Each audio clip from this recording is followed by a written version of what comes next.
Anggiat Pasaribu mencabut laporan kasus cekcok dengan anggota Komisi 3 DPR RI fraksi PD Perjuangan Arteria Dahlan.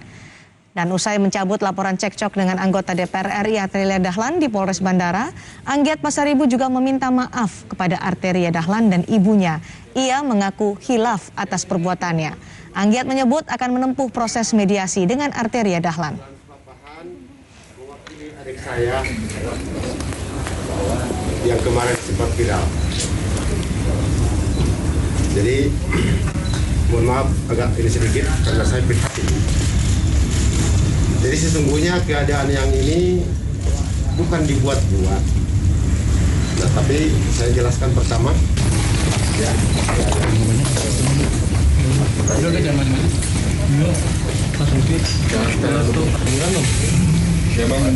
Udah oke?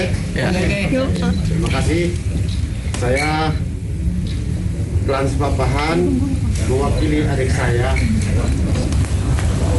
yang kemarin sempat viral. Jadi mohon maaf agak ini sedikit karena saya prihatin.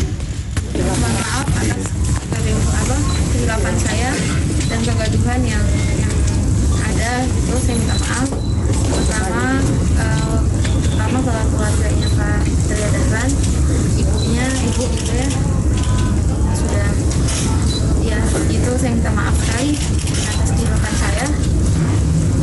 Saya minta maaf juga ke TNI Angkatan Darat yang ramai gaduh gitu. Semua juga bapak polisi, semua juga saya minta maaf, rekan-rekan semuanya, masyarakat yang sudah dibuat dari tersebut, saya mohon maaf.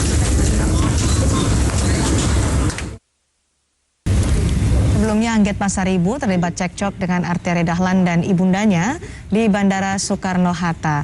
Tapi kemudian setelah saling lapor di Polres Bandara, Anggiat Pasaribu memilih mencabut laporan kasus cekcoknya dengan Arteria Dahlan dan ibundanya. Kemudian usai mencabut laporan cekcok dengan Arteria Dahlan di Polres Bandara, Anggiat Pasaribu juga meminta maaf. Ia mengaku hilaf hingga akhirnya terlibat ribut-ribut atau seteru dengan Arteria Dahlan dan ibundanya di Bandara Soekarno-Hatta. Anggiat juga akan memilih menempuh proses mediasi dengan Arteria Dahlan. Jadi mohon maaf agak ini sedikit karena saya prihatin. Jadi sesungguhnya keadaan yang ini bukan dibuat-buat. Nah, tapi saya jelaskan pertama.